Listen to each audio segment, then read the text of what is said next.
I remember vividly being in the back of my class and seeing like $50 to $100,000 in Stripe when I was just in the back of my class, and nobody had any idea. Jacob, thanks for joining. It's a pleasure to have you on today. I want to start this interview with your early context. You're 20 years old today, running a company, doing 7 figures a year. If I was around you when you were a teenager, would I have been able to tell that you would be on the journey that you are today? I think you probably would have got mixed messages, right? On one hand, I was a really bad student. I did really bad in school. I barely passed my senior year. I just didn't have a real care for school. I think like a lot of other people, I just didn't like see myself like pursuing it long term. But on the other hand, it wasn't like I was like completely like just like in the back twiddling my thumbs. I was like trying to do stuff, right? So, this agency was the first thing to work, but this is not how it started, right? In grade 6, I built an app that would notify parents when their kids got to school on time. So I had a problem of like remembering to tell my mom when I got to school because I had to walk to school when I was in middle school. And I was like, maybe we could just like build an app for this. I had a friend that was technical. I took on more of the marketing kind of like design product kind of stuff. And that was like my first taste of, I guess, seeing a problem and then building a solution for it. And then throughout high school, I was doing like various different hustles, whether it was like, drop shipping, Amazon, kind of FBA stuff. I started a couple like miniature startups or like apps for my school where they could like buy and sell stuff within the school ecosystem. Just a lot of stuff like that that I all built just, on no-code tools that I later was like, this is super interesting. How can I make this into something cooler? Which then led to kind of the agency now. What was it about entrepreneurship and marketing that was attracted to you at such a young age? I'm sure you're like 10 or 11 years Yeah. old. Like, what was it about that?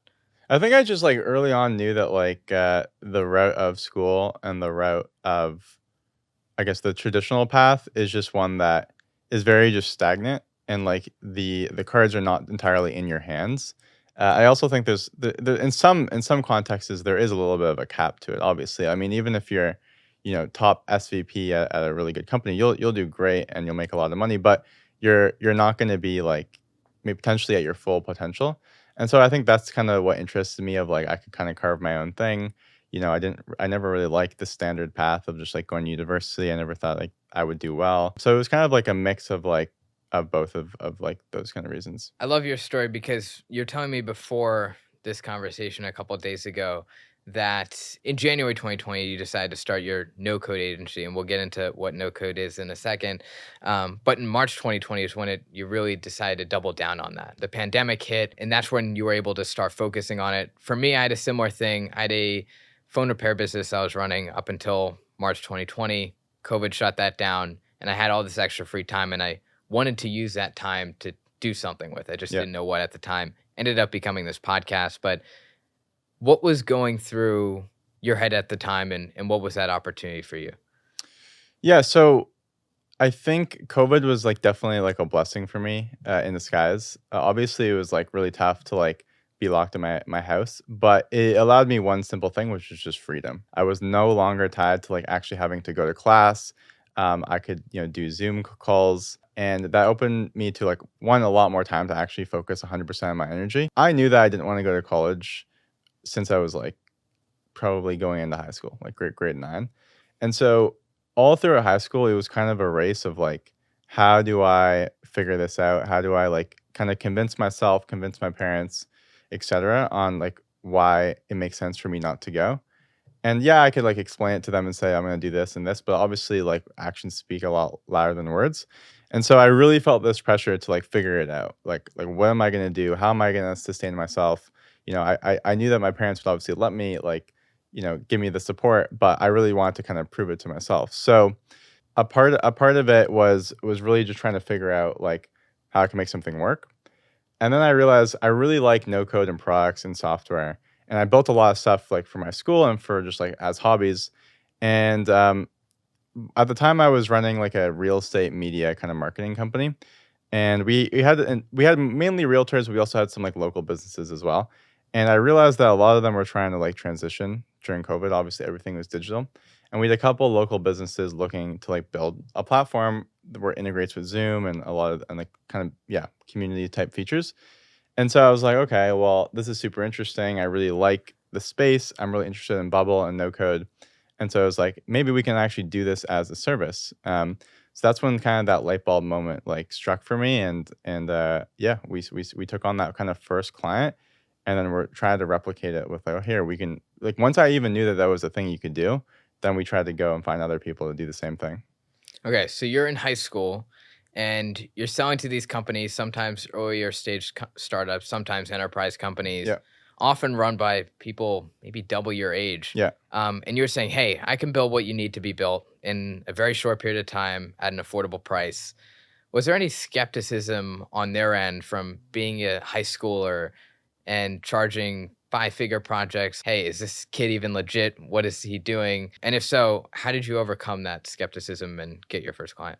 Yeah, I mean, a part of it was just I was off camera. I mean, that's a pretty again, that's another privilege that I had with like the pandemic, right? Like everything went to Zoom and Google Meets, and you know, to not show your camera wasn't like a crazy thing. I mean, a lot of people are in the pandemic. People aren't going to ask questions because it's just a weird situation, and so that kind of helped. When I would talk, it wasn't like this like 15-year-old kid or 16-year-old kid talking. It was like no, like he actually knows what he's talking about. And so I think as long as you actually like at the end of the day, like people are just gonna look up to somebody that like can say the things that, sound like better than them. And so I don't think age, especially now, is like as much of a factor. There was like kind of a period like near the end of COVID where you started going back into class. And so everyone was like back and like kind of catching up, and I was just like on my laptop, etc. But I would be like literally in the back of my business class, like no joke. Things would be like be learning about business stuff, and I'd be in the back, and I'd be on Slack and on Stripe, and there was very like I remember vividly being in the back of my class and seeing like $50,000 to $100,000 in Stripe, and I was just in the back of my class, and nobody had any idea. My teachers had no idea, um, and it was a pretty cool feeling. And then like we would do walks like during COVID, they'd give you breaks, like go on a walk around the school because whatever. And I would talk to my business teacher, and she would just be like, what are you always doing it in on the back of your class? And I would explain. I'd be like, yeah, so I run this business. And she's like, oh, cool. Like, and she'd like start to ask questions, and I'd be like, yeah, we do like at the time, I don't know, maybe like 50K a month or something like that. And she's like, oh my God, like, do you want to like teach? Like, she fully was like, do you want to like do like a class where you teach people? And I think that was like another reassuring moment for me where I was like, okay, well, if the teacher is like telling me I should teach the class, it's Did you probably. teach the class? I think I wasn't like to be honest, like confident enough to do it at the time. But she fully was like, no, didn't want to teach the like just have one like Right. hour session where I just like explained what I was doing almost as like a project. But yeah, I also had to make a deal with all my teachers because I was failing school, and if I didn't do something about it, I would just fail classes and I would be held back. So I made deals with all my teachers. I called all of them up, and I basically was like, look, I cannot go to class on Zoom. I couldn't attend the Zoom calls because I had other calls during them, real calls. And I said, like, I know it's like a weird scenario, but like I explained to them like what I was doing, and all of them, like all the classes I needed to like pass, all the teachers were like super luckily just like very like, yeah, we'll just do the assignments and you're good. And so if it wasn't for that, and I think that probably also plays into the fact that COVID, things are weird, teachers weren't as strict, everything was online anyways, so it didn't really matter. And they agreed that if I did the assignments, I didn't need to show up to class, and then I'd be fine. That's awesome. So that kind of made I remember, so I met with this somebody who runs the Columbia entrepreneurship program, and I used to work at the business school. And after our podcast started to take off, I left to go on this full time, and I met with him just to learn more about what their any other Columbia students are doing in the entrepreneurship space. And this was probably like 6-7 months ago, so maybe I think I was 18. And he's just like, man, you got to come in to speak. And I'm like, me speak? Why am I speaking? And similar thing. It just felt just so weird. But yeah, I definitely wouldn't say that. Like you said, age isn't the only factor, and it's much better to know your shit better than anybody else Yeah, than to just be younger and not for know sure. what the hell you're talking about. For me, I think it was a combination of the two, right? So I had a little bit of experience in marketing and creating content a little bit, but then in the experience I didn't have, because I was a little bit younger, that kind of helped give me that edge. Yeah. Um, what advice would you give to maybe high school students right now who are looking at to you, who maybe want to build their own business or start something from scratch? What would you tell them? I think you really gotta find something that this is like a pretty cliche advice, honestly, but it like I think a lot of the times like the cliche advice is the things that people say over and over again are usually the things that you actually should probably listen to. For me, it was finding something that I genuinely enjoyed to do. I think that I woke up every day and definitely did not feel like a job. I like this was something I was doing over my weekends, and now that I got to do it during the week, it just felt like that's great. Like this is what I would be doing either way. Because that first 6 to 12 months, for some people, that could be shorter, it could be even longer. Like, not much happens, really, right? Like, yeah, we got a couple of clients, but, they're smallish clients. I mean, big for at the time, like, yeah, as you said, 5 figures, but, um, it was kinda like one client here, and then maybe a couple months, the next client, and it would slowly trickle in. And so, unless you actually enjoy what you're doing, you're gonna just be like, "Well, it's not making money fast enough," right? Or, like, "It's not working," but, like, I just kept doing it because I was like, "This is just fun, and I'm just gonna keep doing it and making money, that's great too." And then probably a year in, and then you kinda look back and with, like, you snap your fingers, you're like, "Oh, shit, like, I actually have something, I have a real business here." Um I also just think that, like, obsessing over what you do, I think if you look at any successful person, I think probably, like, a good majority of their success comes from just obsessing.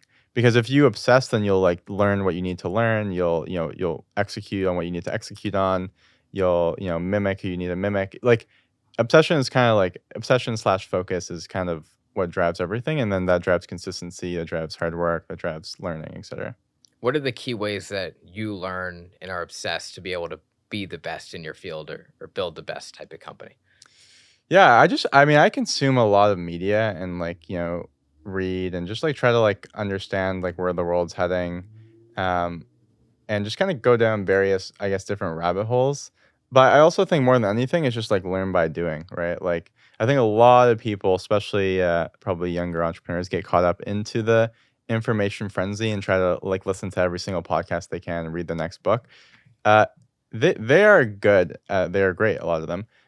But ultimately, it's obviously not the same as like actually going to execute. There are so many like random things that won't get drilled into your brain until they actually happen. So I agree. I think there's a right balance to be created there, because when I started the show, I'm just like, hey, I'm going to record the first episode and publish it the next day. I didn't do any research about the industry yeah, or how podcasts were successful in the past. If I did, might be in a totally different step than where we are now, yeah, but also might have just continued with business news. So I don't know. But I think you definitely have to create that balance between the level of research, but over time there is a diminishing return if you keep researching without taking any yeah. action, like you said. And you also mentioned earlier you didn't follow that rubric and the traditional structure that other kids followed. What's your POV on college? Yeah, so I definitely have mixed feelings, and I think I was just chatting with some friends around this. I think the pendulum is kind of swinging back. There was an era, and I think, and maybe I'm just biased because this is the time where I was making a decision, but I think like maybe like 4 or 5 years ago, there was the pendulum was swinging towards not going to college. I think that was like really cool. And that like, you had Teal fellows, like, Peter Thiel, like inviting people to drop out and paying for them. And just like, I don't know, just culturally it seemed like the kind of like, if you want to do your own thing, don't go to college. That's the route you need to take. Um, and while I do still believe that there are people that probably will be just as successful or maybe more successful by not going to college, I think that college and spending 3 to 4 years of your life in your early 20s to like develop yourself as a person, to learn what you're interested in, to meet friends is also not a bad thing. And obviously if you're going into like like law or medicine, like obviously you need to do this. But as far as like entrepreneurs or business, I do think there are things you can attain through it that aren't like maybe like hard. Like you can't like point to them, but they're kind of like soft skills that people attain. And so I'd say college is the right path for some people. I think you kind of just need to know yourself. And I think honestly, the people that know that they're not going to go to college, like my advice won't matter to them. It's kind of like the thing of like Elon when he was like asked like, you know, if you don't want to like chew on glass and stare into the abyss, then starting a company isn't for you. He said something along those lines. But he knows the people that are going to go do that, like, you know, they're going to do it no matter what he says. And so that's kind of the same thing with college. You kind of know or you don't. And I know we didn't touch on this much yet, but when you started the no-code agency you have today, how much did you start the business with? Nothing. How? I mean, agencies are really great because they require no upfront capital, right? It's a positive cash flow cycle, right? I mean, when you think about it, you are selling and getting money in the door before actually delivering the service. It's reverse to what a startup would be, which is why startups need to raise money. And it's not just agencies. There's obviously other service businesses. There's probably strategic ways that you can like do that even in a startup.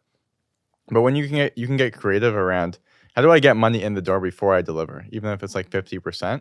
So that's what we did, right? So you know we had clients. We would take a 50% deposit, and then I would use that money to go hire people to do the work, contractors, and then I would do the work, and then we get the other 50%. And this is something similar to what we spoke with Neil Parikh on the marketing side and getting clients. When he started Casper, he had to be hyper targeted in the marketing, right? Sure. He couldn't just put out a bunch of Facebook ads and say, hey, we have these mattresses, because it just wouldn't work. Right. So instead, he would send flyers out to people who are just recently moving or college students that are moving into their new dorm room, which would allow them to be not only hyper targeted, but get potential customers where they're looking for maybe a new mattress. For your team, when you started, you were reaching companies and customers, but they weren't, I guess they weren't advertising that, hey, we need help with this. So how are you getting those initial clients?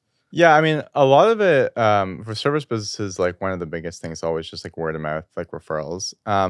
We had like RFPs, which stands for request for proposals. So those are like when you go to the platforms themselves and you partner with them, and then they send you deal flow. And so then there's also Google ads, right? So I mean, you have inbound and outbound. Obviously, it's pretty basic, but like inbound is like, you know, Google ads, people like intently searching, I want to build a product. And then you have outbound, which we're kind of pushing out more now because you kind of tap out of inbound at a certain point. And outbound is like cold emails, what we experiment a lot with. Now organic content, doing stuff like this and socials and Twitter, just to kind of get the message out around like what the capabilities are. For those who don't know, what is no-code and how far can you take that? Yeah, so no-code is kind of a new rise in tools that we've seen. There's some like kind of more, there's different tiers of no-code, right? You have like what I call like kind of tier one, which I guess you could say is like the OG WordPress, right? WordPress essentially created this new category because at the time, like coding just a basic website required, you know, significant developers, and WordPress slowly bridged the gap. Then I think you have like the second tier, which would be like Notion and like, you know, tools that like are pretty much made for you, but you can do some configuring and kind of customize it in some ways. Then you also have like things like Webflow and Framer, and you can build like really cool websites that are interactive and are custom. But where I really hang out is you could call it like tier 3 or tier 4, which is like complex web apps, web applications, mobile apps, etc. And so for those that like aren't familiar, there are tools.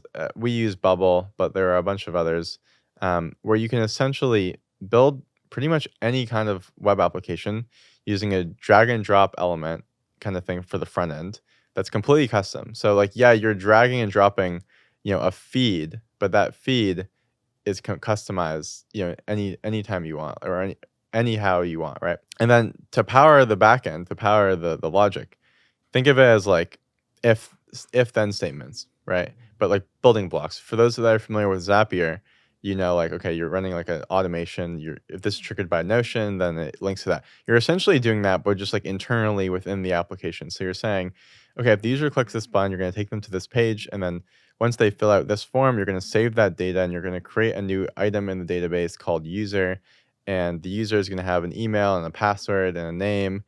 You're basically just doing these stuff, but it's like in a flow like state. And so essentially, it's what's called no code because you don't require any code, right? But I think people have this stigma that's like, oh, like you're basically, stuck to like the templated, like ugly UI, and you can only build like so much stuff. I mean, for reference, like we wanted to like do an experiment to see like, you know, everyone loves Airbnb, and so we wanted to see like how far can you actually take this, and we've taken it like honestly a much further than Airbnb. Like we knew that we've built like video editing platforms, we've done financial apps, we've done health apps, we've done internal tools that are crunching numbers and spreadsheets that are like bigger than you've ever imagined that we condense into a tool. But we wanted to see, okay, like how fast can we rebuild and design Airbnb? We wanted to build something called Airbnb teams or Airbnb trips. The idea is like, if you want to travel with your friends, picking a place, splitting the costs, like, kind of just all the research that goes into it is pretty annoying. And it's actually like, this is a real thing that I think they should do, because I think a lot of people, whether it's corporate or it's just like a group of friends going to, Europe for the summer, they have to deal with picking a place, making sure everyone agrees with it. Everybody has the experience of going into the group chat and sending a bunch of links, and it's like this one, and then it's like, no, this one, like, and then that eventually just gets lost. So we built a platform as an experiment to see how fast we could rebuild Airbnb, but with that like additional functionality. I think we designed it in like a week or two, and then probably developed in another week or two. So all in 3 to 4 weeks. And we basically had Airbnb. You would not be able to tell the difference. And we can leave the link in the description. Yeah, that'd be great. You wouldn't be able to know. And there's a bunch of other apps that all our apps you would not be able to know. And these range from like, we do some startup stuff, but we're really focused, and where we really think there's like super interesting upside is, again, back as the internal tools. Like we're seeing such a rise in SMBs and enterprises looking to like also automate their systems and like replace like such annoying spreadsheets that people have to go into and manually update, and nobody knows like what does what, and it's just a disaster, leads to human error. And so even a tool that's as simple as replacing a spreadsheet for these organizations that hundreds of people use saves like hundreds of hours, maybe thousands of hours a month, right? Which in return is tens of thousands, hundreds of thousands, millions of dollars in savings. So that's where we kind of hang out, and that's really the capabilities of NoCode. You can take it pretty damn far. In your first few months, you made in the low 5-figure range. Yeah. How much are you making now? We do around, I mean, obviously every month is different. So we work on a subscription model. So, we're kind of like a fractionalized team for companies. And so we used to do like fixed scoped projects where you would come in and we'd price it out, and we'd be like, okay, it's going to cost 25 grand and you're going to take 3 months, and then we'd do it. Now we've transitioned to like a purely monthly model. And so it's good because our monthly revenue is more stable. And it also gives the client a lot more flexibility around what they can do because they're not tied in. But give or take, our average month, we're probably doing around 100 grand a month in revenue. Obviously, sometimes we lose a client, which can bring that down. Sometimes we gain a couple. So I would say like 80 to 120 is probably like the range. How does it feel to be doing 6 figures a month in revenue, 20 years old, and managing a team, some of which are people older than yourself? Yeah, it's cool. I mean, I don't really think about it like that. I think it kind of just feels natural, I guess. And it's always been like that. If it was I also never really worked. I had some internships, but I never really worked like a traditional job, which may have like, maybe if I did, that would have cemented in my head, potentially in a negative way, because it's like, oh, I'm not supposed to be like talking to these people like in a leader, like leading them. Like, so I could see people that like, that's why you have like corporate execs who like will try to go work at startups, and it will never work because they are just unable to like function independently because they are so used to people like telling them what to do. And so I think I had like the opposite of that, which is like I never had someone telling me what to do. And so it just kind of was like the inherent thing to do.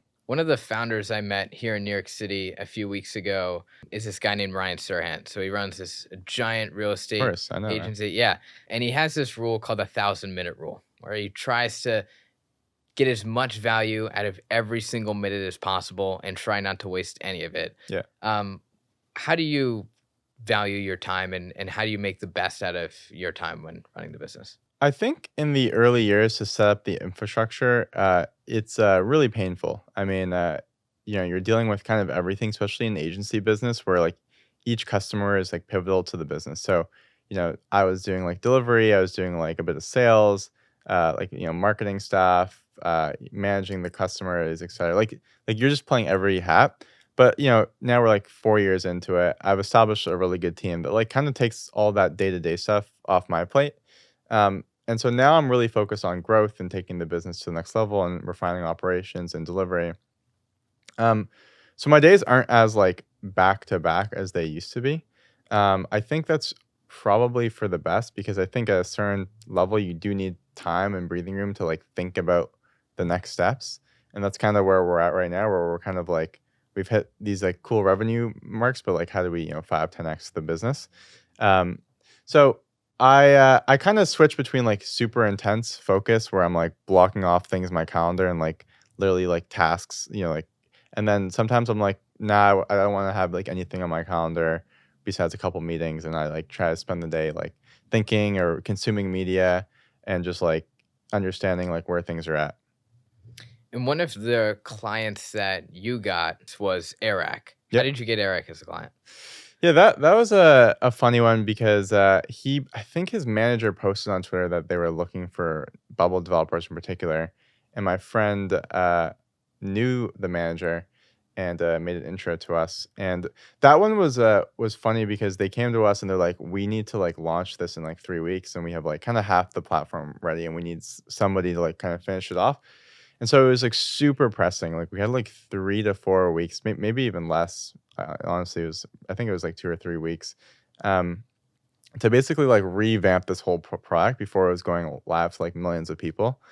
And we like kind of like just grinded it out. I mean, we like dedicated the whole team to like just this one project, and we really wanted to impress them too because we knew like it would be kind of cool. Um, and so we did it, and they were like blown away. We like revamped the designs, we like implemented a new front end, and they're like, "Oh my god, this is insane!"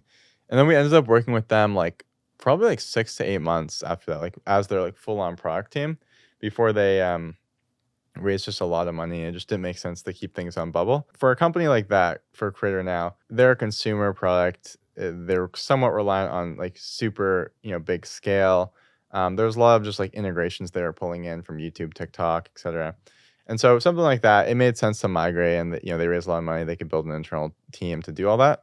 But we took it pretty far. I mean, we probably ran their first, dozen, maybe 5 to 10 cohorts.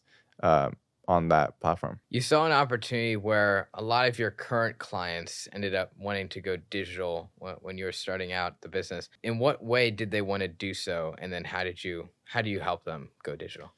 Yeah, so I mean, like the one example is there's like a Taekwondo studio. This was like our first client, and they like obviously all their classes are in person, and they're like, well, that doesn't work anymore. So how do we like kind of continue driving value, but still charging customers in a more virtual way? And so we built more of like like a fitness platform basically, like where you could like tap into live like sessions, and then like pre-made sessions and then community features, and still pay the subscription, and that was basically what it was. It was just kind of to keep the business running during COVID. And today, is your goal to continue building out the agency model, or is it to start building like maybe more of a venture studio type of business? What's your long-term goal for the company? Yeah, so we've dabbled in the venture studio. We've done one deal with a mutual friend of that we both know, and that one has been so far pretty good. It's still like early to say, but they've raised a good amount of money from great investors, and the product is being built real nice. And we've done a couple other things. We've done something with Andrew Young, if people are familiar with him on Twitter. There's like tech parties and stuff. We built like an event networking app for him that we partnered on because I was bullish on like the whole kind of creator space. How do you build products for them after doing the Creator Now stuff. I think I realized that it's really hard to do two things. That's something that like actually is probably the number one thing I got wrong, and probably that most people get wrong is that like they think that diversifying their focuses is the safe thing to do. It's actually, in my belief, it's the opposite, because like you're giving each idea like 20% of your time, and that equates to basically nothing. I mean, like you to make something to build a business, like you need 110%, right? Like you like even if you think, oh, I only need to do this, this, and this today, like that's like the bare minimum of what you need to do to just like check off the boxes. Like how do you like take the business to the next level? What do you need to be doing to take that extra step? And you kind of just need to do that every single day. That's kind of goes back to like obsessing over the product. Let's say I'm an entrepreneur, Yeah. right? And I have like 5 ideas or 5 things that I'm thinking through. Each one of them I could divert 20% of my energy on. Yeah. Like you said, that's probably not the best idea. Yeah. How do I know which one I should go all in on and divert 100% of my energy towards? Yeah, I mean, so if there's one that's starting to see traction, obviously numbers speak louder than anything, right? So if you have numbers to prove, okay, this is seeing early signals, then your best bet would be to do that. If that's not the case, then I think it just goes back to, again, like what do you genuinely enjoy doing the most? Which one excites you the most to wake up to be like, I think I could spend 100% of my time doing this, and just focus on that one, and like never look back. You need to give it at least like a minimum of 6 months before you make any decisions. If not 12, if not 18. Like these things just take like a long time, right? Like the exponential growth of businesses is very surprising, right?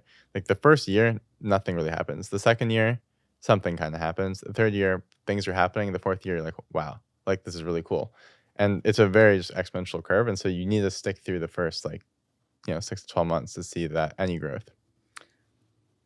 What have you learned about building an agency that most agency owners don't know or don't put enough attention towards?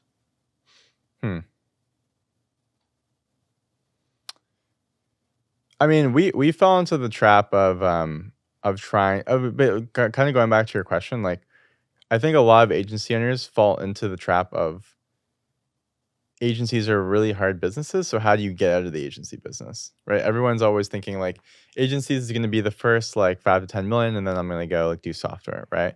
And so a lot of agency owners try exactly what I tried. Is you go like build software either partner with people, or you just build it and you hope like it launches as a separate SaaS. Andrew Wilkinson did this, and it like famously failed. I think that is a like really big mistake, is that like if you're an agency owner, and this goes back to focus, like grass is always greener on the other side, right? Like you're always going to look at software and be like, oh wow, like they don't need to deal with customer headaches and stuff. But I think like they're completely different business models, completely competing incentives. And so you kind of have to pick one or the other. And obviously if the agency is already working out for you, then you should probably double down on that. What is your greatest failure, and what did you learn from it? Greatest failure. I don't know if there's like one thing that comes to mind. I would say that software development is really hard. A lot of people run companies where they have to build one product, and that's really challenging. And we run a company that has to build multiple different products over and over and over again. So think about the process of that is pretty like tough. I would say that especially in the early days, we've had projects that were definitely like harder than expected, and probably didn't reach the level of result that we wanted, and that would really take a toll on me, because I think everyone in the like agencies are just like really tough. Those first years is really crucial in order to push out good work, but with limited resources, limited team, like you're just playing on like 10x like hard, right? So I think I wouldn't consider that a failure, but just massive learnings around how do you actually execute against scopes. How do you actually deliver a project that meets 100% expectations. How do you hire a great team to actually execute that for you? And yeah, you kind of just evolve with the process, and I just like obsess over how do I build like the best product over and over and over again, because it's one thing to build a good product once. It's another thing to build it like 3 times a month. If 3 to 4 times a month, that's what we do basically. It's a very difficult thing. And so that would be like my biggest like thing that I just have obsessed about, is just process and operations. How did those projects not turn out as expected? What happened there? Uh, the thing about software is it's so intricate. And clients oftentimes also aren't the best at communicating exactly what they want, because it's so in their head that they almost don't even know what they want. And so I think we worked with a lot of like early stage startups, or just like solo founders even, that like half baked ideas. And as the project would strum along, they would start becoming more specific with their feedback and with what they wanted, because it was like they were seeing it. But when they first came to us and like scoped everything out, we would base it off what they gave us, right? But then all of a sudden we're showing them designs and some like, and some early development, and they're like, "Oh, so that button should do that, and like this needs to like load like this," like just like all the most random stuff that I'm sure you probably don't think of when you're using a software. And so that those stuff would just like pile on and on and on and on. And then it would be like a constant like push and pull. And so that's exactly why we moved away from fixed projects. Because honestly, after years of trying different processes and different ways to, set expectations, I just realized that the beauty of software is that it's ever evolving, it's always changing. You can't create a fixed, stagnant scope for something that is always going to continue to evolve as the process goes on. And so, how do we incentivize, both sides, is that I think the subscription model makes a lot of sense, because we're going to be their like dedicated team. We're charging like a fraction of what they would need to spend, for a designer, developer, and a project manager if they were to go hire those people. They're getting the same results, if not better, because, we've done this a million times. And yeah, they don't need to deal with like arguing back and forth, because we're just there. We're like, every month we'll do exactly what you want to do. If you want to change the whole platform halfway through, like that's fine, because at the end of the day, you're basically just paying for our resources and time. So, And you mentioned after that experience, you want to put a lot more time towards developing the right processes yeah. and structures. What were some of those structures and processes that you now implement in the business? Yeah, I mean, first off, like just documenting a process and like just outlining that is just like the first step, right? I mean, it sounds like dumb, but like so much of the process is just like can be in your head, and like just getting that on paper and like really thinking through it. But then like it just like is always evolving. I mean, like the first process, like there's no like none of it's used anymore, right? And so you just kind of learn, you start tweaking things. Like, okay, this could be better by this, and the client asked for this. And now we're at the level where we create like an asynchronous environment where we have like a suite of like automations that are like being triggered to send client updates and to like update here. And it's just like it's a machine basically that's like operating this. And now we're taking it one step further. We build internal tools. That's basically our main kind of thing that we do. We work with a lot of SMBs and enterprises, and we help them build really fast, really custom internal tools. And I was like, well, we use Notion. Notion is a great tool, but it doesn't do everything that I would like. There's some nuances that you need to take, even like an extra like couple button clicks for a project manager to do. I mean, it doesn't seem like a lot, but especially in confusions and errors, and then also the time to actually do it, it adds up a lot. Not to mention that we're not able to actually build a experience that like matches our process hand to hand. We're kind of constrained by what Notion allows us to do, or any other project management tool. And so now we're in the midst of building our own internal tool, kind of, baking our cake and eating it too. And we're empowering and using AI to like even like make our process even faster and more automated. So like my goal is like, how do we like completely replace the need for a project manager? And it's kind of a scary thing, but it's also kind of an exciting thing, because I think that's going to be pretty possible with besides client communications. I think like in our case, like user stories and scoping out a project, that's like a lot of the lift. And I think you can use AI with a platform that we're building right now, where we're going to house all our information, we're going to manage clients through, and then you just have a layer of AI in that, obviously just using like OpenAI or some other model, but just like fine tuning it so it does exactly what we need it to do, and it just like builds it right into the platform, right? So if we click a button, it's going to like generate all the user stories we need. We can move them across the board, and it's going to be pretty cool. And so that's exactly the stuff that we do for other clients. But now it's like, how do I take the process to like a next level, like automate everything?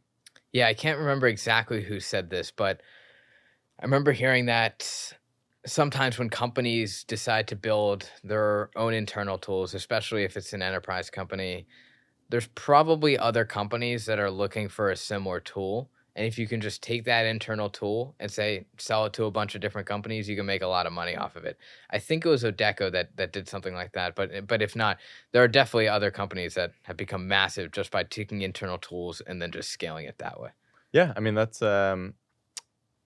Beehive, right? Yes, Beehive's one of them. Yeah, Yeah, they've done they that. did that.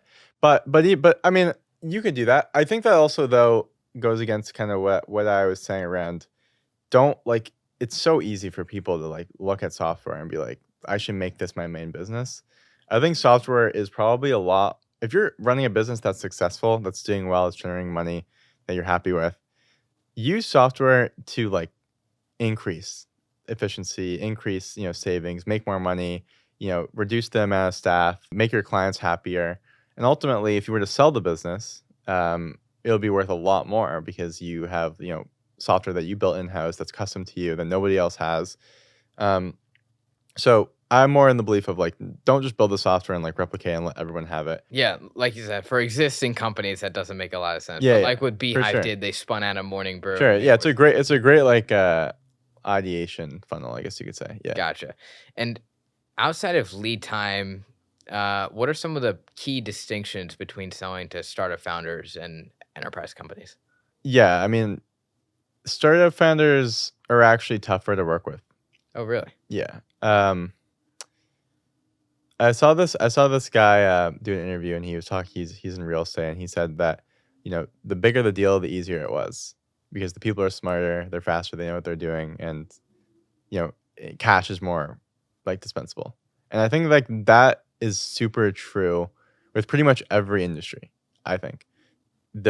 Usually the bigger the client, the easier it gets. One, because it's not their money at the end of the day, right? Like when a founder comes to you and they're like, we want to build this and we have $30,000 and this is my life savings, there's a lot of pressure on that. And they're going to try to squeeze that $30,000 out like it's, lemonade, right? Where if like a VP at like a Fortune 500 company comes along and it's like, hey, we want to spend 50 grand to build this tool. And we're like, cool. And then like, it ends up taking an extra month and, they like spend a little bit more. They're like, oh, it's fine. It's fine. Like obviously we added some stuff. Like they get how this world works a lot more. And yeah, they just tend to know what they're doing when it comes to working with vendors and how to like make sure they communicate the right things and set expectations. Everyone's kind of on a clear wavelength from the beginning. And so yeah, besides the sales process, obviously that's the one downside is that like they just take a lot longer to close. But Got it. And the last couple of questions, what scares you today?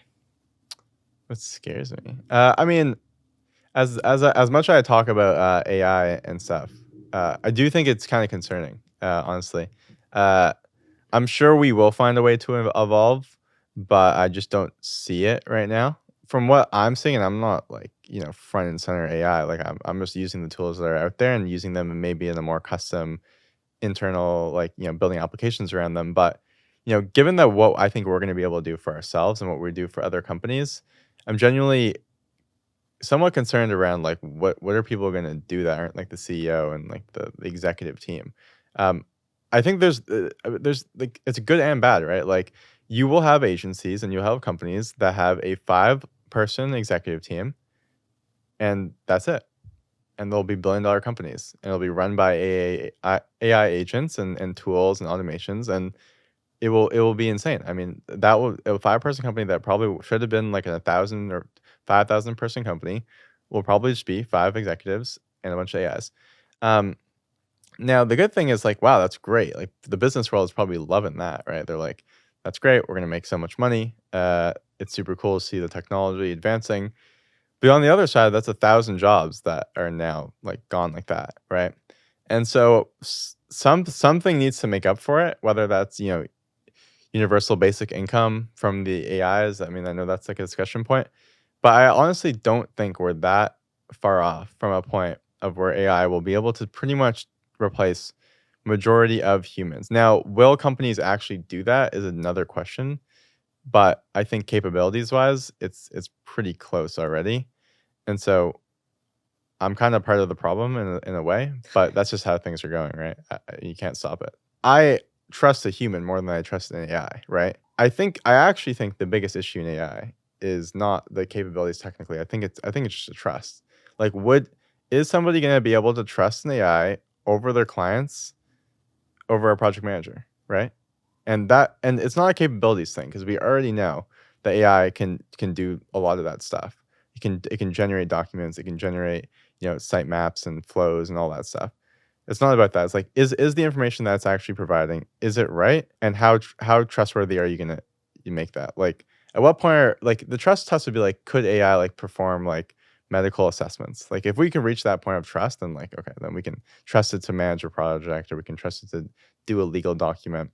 And so I think the trust element will take a while. I think that'll take decades, probably. I think it will as well, because humans are much more different to interact with than AI, right? So we have more things in common with each other. It's easier to have conversation. There's definitely a lot of differences and distinctions there, where in AI you're typing into a computer or something like that. You don't get to see someone's face in Yeah. person. So that's where I think trust is built up, especially that's why I like a lot more in-person meetings, especially when closing a large deal, as I think there's just a lot more trust that can be built up Yep.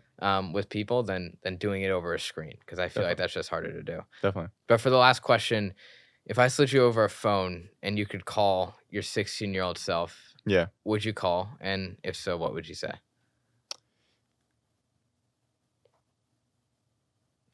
To be honest, it sounds like I mean, I could just say, yeah, I'd call, and here's what I would say. I actually don't think I'd call. Because frankly, like, I don't really like look back and be like, I should have done anything differently. I mean, I think I'm where I'm supposed to be, and hopefully I continue to propel.